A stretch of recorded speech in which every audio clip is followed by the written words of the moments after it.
am Cindy Shepard. I'm a recycle artist, and I'm very excited to be at CHA this year with my book Stash and Smash from Design Originals. I normally start out with just a few squirts of the alcohol ink on that window, on the inside of the window. Okay. Because it's what we're going to do is use the paintbrush to, I had a different color on there as well. I'm going to use the paintbrush because we're going to have just a little glaze of color on that window. And also we're going to be able to get to the edge of that window, so we've got color on there. The alcohol inks dry very quickly. They're going to be, this one's probably dry already. Yeah, and see, it's permanent. Okay. And then once you do that, you can just pick from this different selection of color and start dropping into little puddles. Thank you so much. And they muddle real well together, so don't be afraid to get them close. Watch how they spread out. Oh, look, isn't that a great color? Oh. Yummy. More. Wow.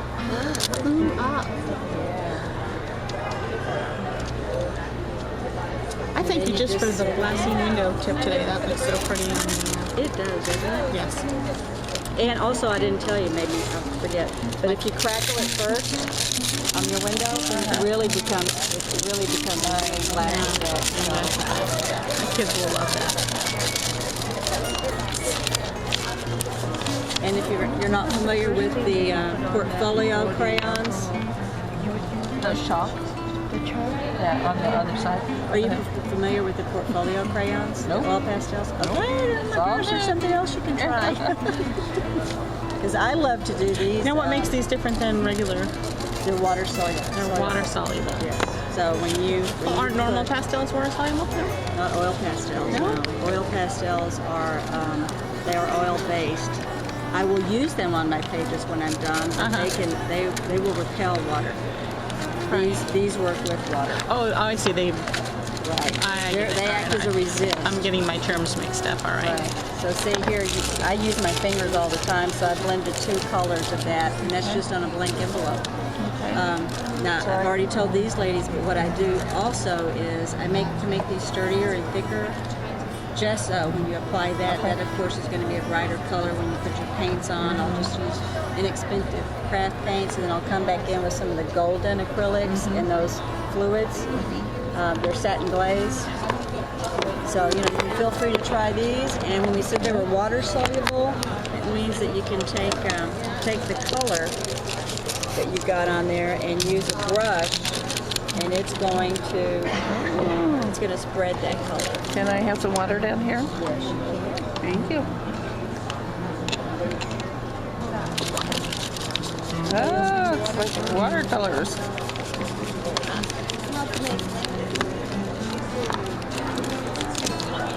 Okay, so what we're going to do at this point is we're going to make sure that all of our envelopes are stacked together. We're going to put them into what is called a signature, so that the crease of each envelope is even, and we're going to put that crease into our paper bag holder. And with an awl, making sure that you catch all of the envelopes. If they're of a different size, then you want to make sure that you put the hole in the right place. But I'm just going to eyeball this, so about 1 inch from the top, I'm going to go in with the awl and go into that crease and make sure I get all through the cover as well. Then about maybe 1 inch down, I'm going to put another hole. Then from the bottom, I'm going to do the same thing in about the same distance. This one is going to be about 1 inch from the bottom, and again coming up here. So now I've got 4 holes, and I'm going to begin sewing my signature through these holes, including the cover. Okay, once I've got my holes, I'm going to take a large tapestry needle and a waxed thread of some sort. And thread it through, no knot. I don't want any type of knot. I do want a tail. And I'm going to put that through the second hole from the top. And when I do that, I'm going to hold onto that tail and bring the cord through.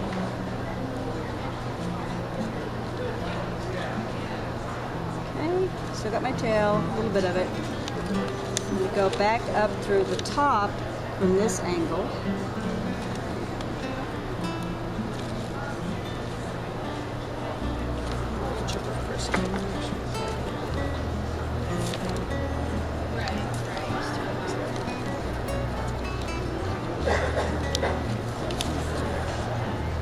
I've almost lost my tail. I'm going to pull my tail out again. Okay. Go back in through that second hole.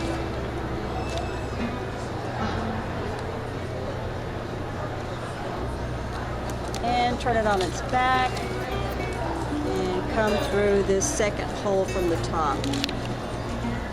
This is kind of a thick book. So, I'm looking for, there you go. Got it.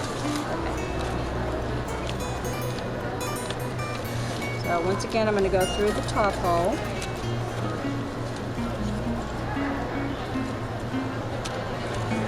From the back, I'm going to go through that second hole.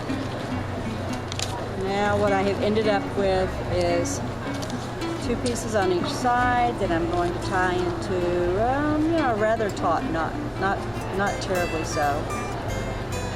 And I've got 2 options. I can cut this, or I can like dangle some charms from it, or something like that. And there you go. Got your junk journal. This is an old napkin. You can also put little tabs in there with old scrap paper. So you want to leave some room for this kind of stuff too. Or any of your old artwork.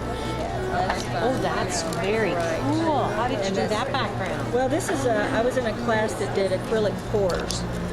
Acrylic what? Pours, where you pour okay. and maybe you put some lace or something on it, and then you pour it and sit it out in the sun, and that's what you come away with, a great background paper. So, and then this is where I just used a legal pad and just old pieces of scrap paper, but especially for the mini journal for the toilet paper. Yep.